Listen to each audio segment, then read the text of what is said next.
Toma Luis, mañana es Navidad, un pan dulce y un poco de vino, ya que no puedes comprar. Toma Luis, llévalo a tu casa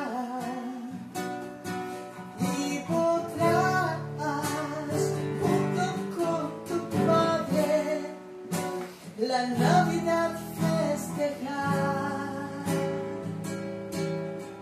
Mañana no vengas a trabajar, que el pueblo estará de fiesta y no habrá tristezas.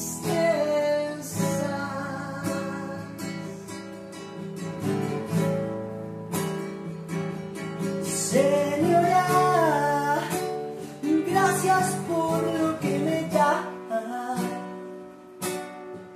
pero yo